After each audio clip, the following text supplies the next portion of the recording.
Eh, Mari kita bahas ya kelanjutannya. Tadi kita sudah bahas tentang definisi ya data science, big data dan juga pekerjaan dari data scientist itu apa. Sekarang kita bahas tentang manfaat dan kegunaan ya dari data science dan big data. Aplikasinya seperti apa. Ini studi kasusnya kebetulan karena referensinya dari luar, maka studi kasus itu kita ambil dari luar ya, USA. Jadi beberapa implementasinya ya baik dari sisi perusahaan komersil ya, organisasi pemerintahan, lembaga swadaya ya, istilahnya no government, sama university atau universitas itu sangat sering ya mereka mengadopsi data science dan big data sebagai tools untuk mendapatkan insight ya dari masing-masing pekerjaan mereka. Pertama perusahaan komersil. Nah, ini tentu kalau kita bisa lihat yang ada di Indonesia itu misal adik-adik pernah ke McD atau KFC ya atau beberapa food court ya yang mungkin menawarkan produk-produk mereka, makanan mereka di mana mereka punya strategi untuk melihat ya pola belanja konsumen itu seperti apa. Nah, biasanya mereka akan mempunyai strategi ya, bagaimana untuk bisa menggait pelanggan ya, bagaimana bisa menawarkan produk-produk yang menarik pelanggan, ya, bagaimana efisiensi terkait dengan staff yang mereka punya, ya karyawan yang mereka punya. Ya. Nah ini tentu mereka sudah menerapkan mungkin belum mendekati data science, tapi mungkin mereka punya strategi mungkin diambil dari ilmu statistik sederhana misal. Nah, kalau di data science sendiri itu implementasinya bisa sampai eh, bagaimana membuat strategi penjualannya. Gitu. Ada yang istilahnya cross sales, ada yang upsales ya. Ini mungkin ada pernah dengar ya. Kalau cross sell ya berarti bagaimana nanti item-item dari produk yang dijual itu bisa disilangkan ya penjualannya. Misal biasanya dijual hanya hamburger saja, minuman saja atau kentang saja misal gitu. Nah, ini bagaimana nanti bisa disilangkan dengan produk yang lainnya gitu. Ini namanya cross sell. Tapi kalau dari item itu size-nya kecil kok dibuat jadi size-nya agak besar ya dengan harga yang lebih murah atau terjangkau ya ini namanya upsell ya. Jadi misal dijual dengan uh, potato atau kentang ini dijual uh, kecil misalnya dijual 10.000 tapi ketika di upsell di ditawarkan dengan harga 12.000. Ini kan cukup miring harganya kan. Maka ini jurus jitunya untuk menarik pelanggan. Tentu mereka akan lebih memilih yang 12.000 dibandingkan yang 10.000. Nah, ini strategi yang mereka punya sebenarnya dan mereka tentu menentukan ini tidak sembarangan ya, ada data drivennya, ada by data ya. Mereka mempertimbangkan ini by data. Data dari mana? Tentunya dari struk yang ada di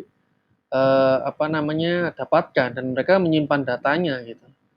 Makanya akan terbaca oleh mereka pola-pola seperti apa sih customer atau klien itu ya beli atau belanja ke kita gitu, belanja produk ke kita.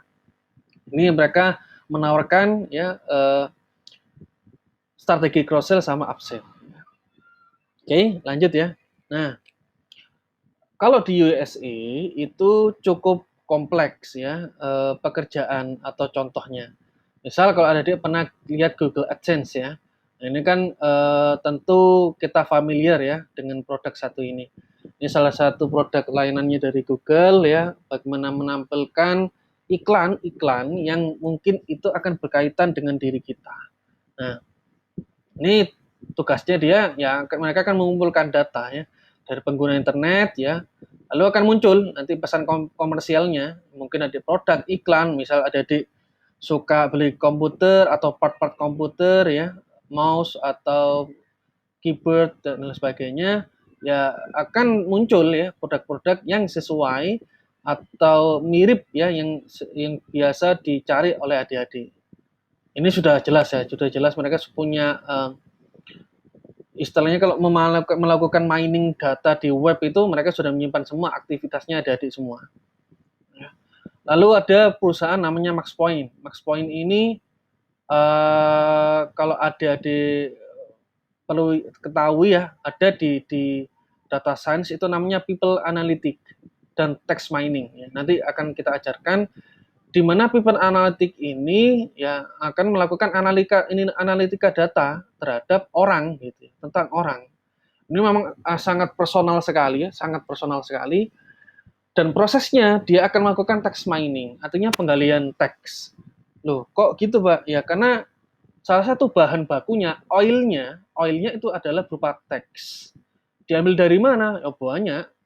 Bisa jadi nanti dari jejaringan sosial ya, dari media sosial. Atau dari mungkin mereka punya hak akses tertentu di mana mereka bisa mengakses data personal kita dan mereka mampu membelinya, ya mereka akan melakukan people analytic ini. Dan jujur saja di beberapa rekrutmen pekerjaan sekarang, salah satu indikator penilaiannya itu adalah sosmed adik-adik. Makanya adik-adik itu harus hati-hati terkait penggunaan ya media sosial itu harus secara bijak sekarang. Karena ketika nanti ada lulus misal dan juga akan melamar pekerjaan misal, itu akan dicek sosmednya itu seperti apa. Ya.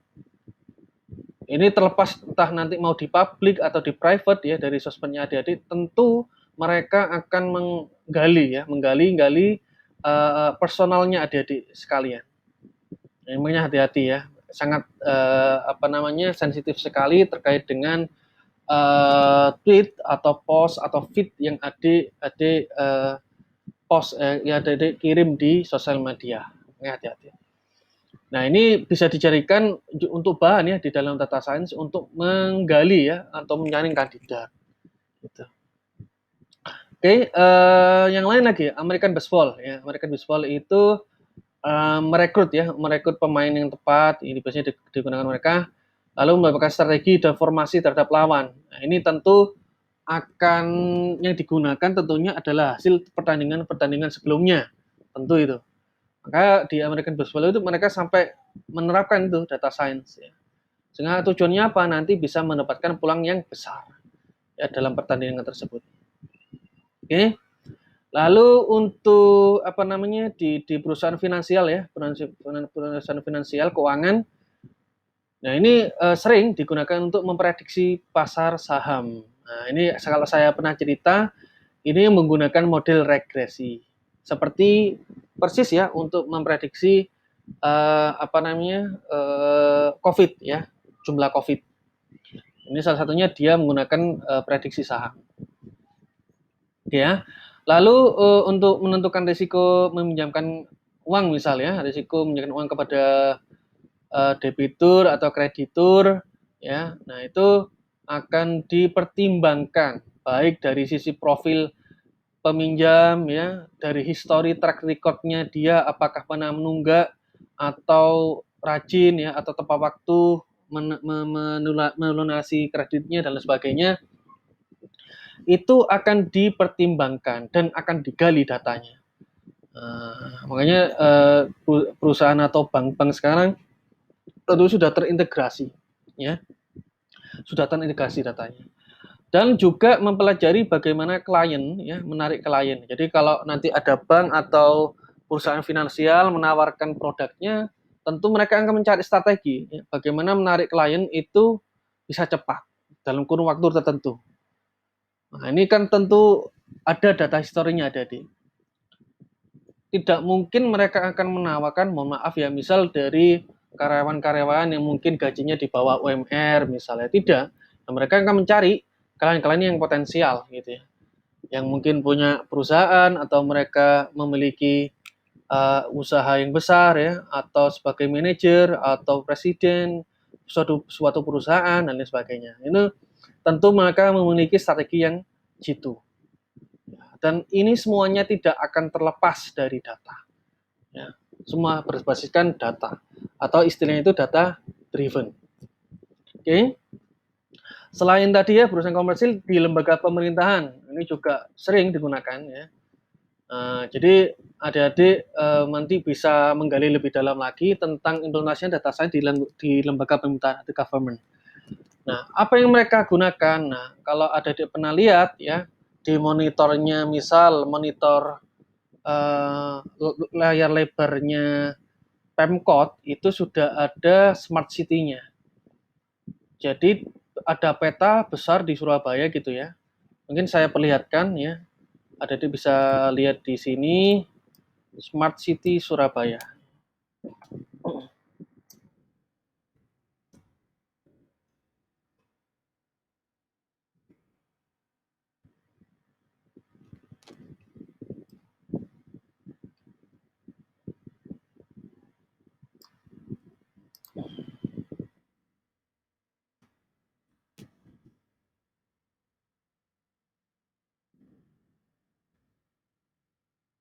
Nah, ya.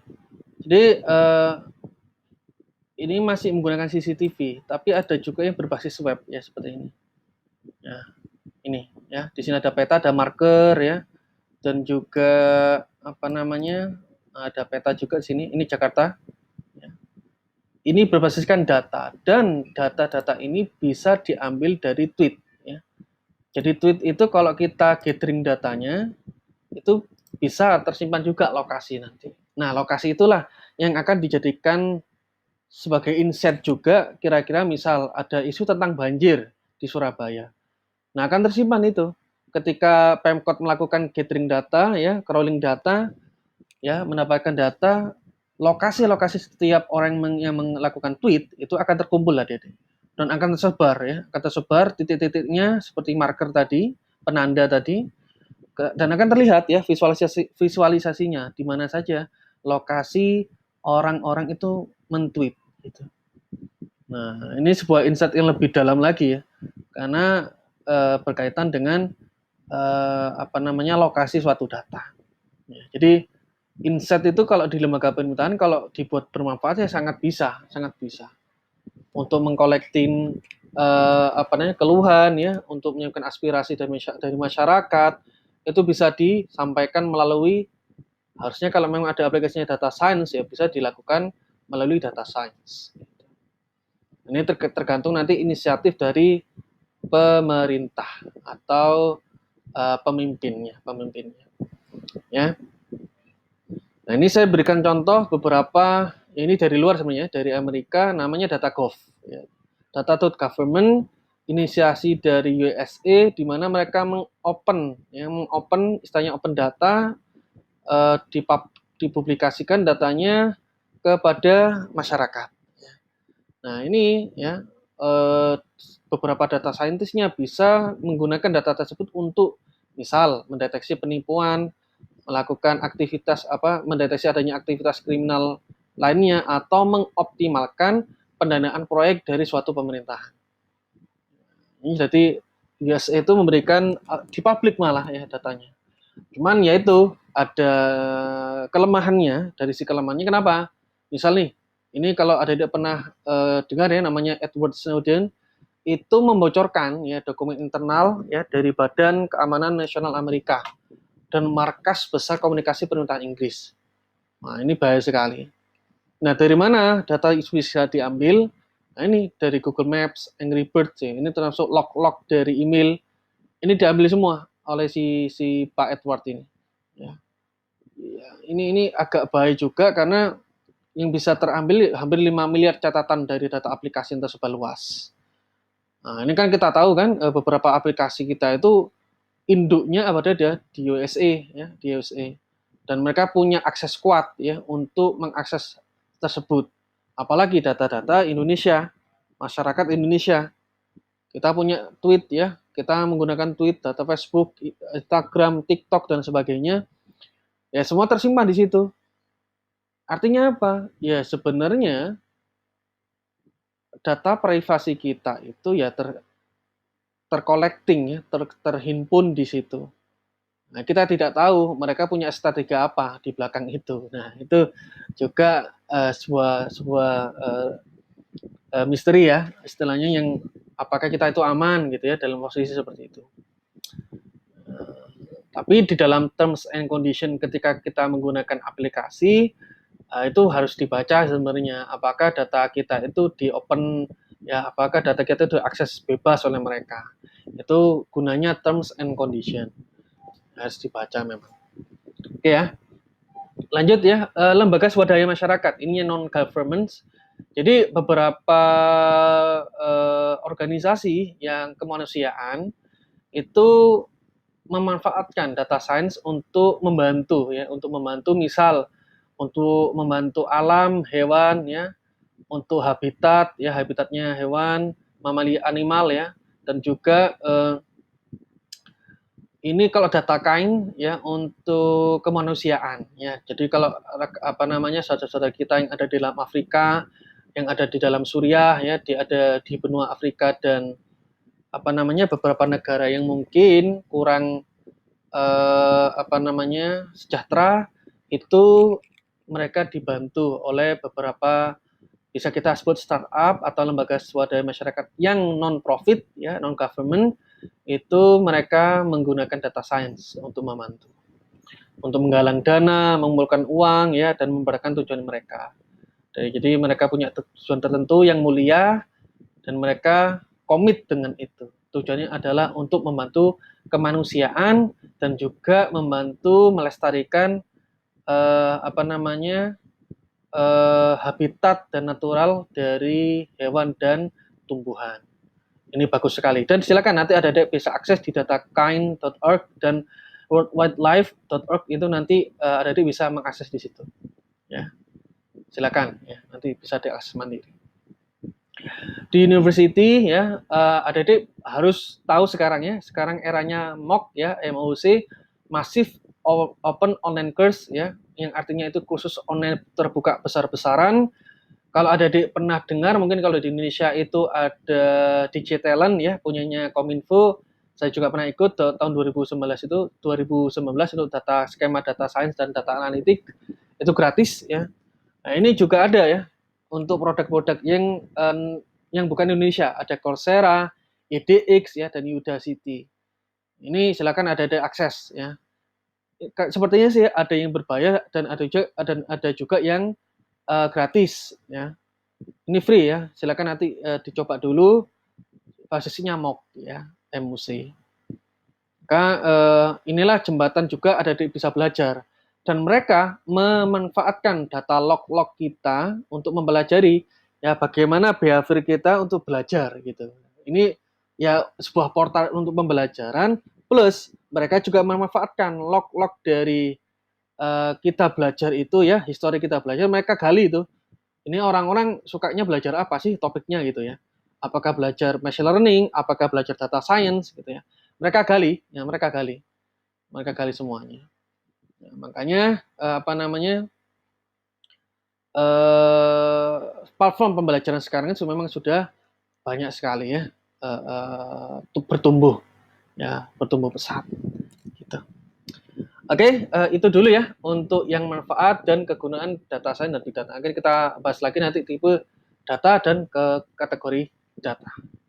Oke, silakan dipelajari lebih lanjut.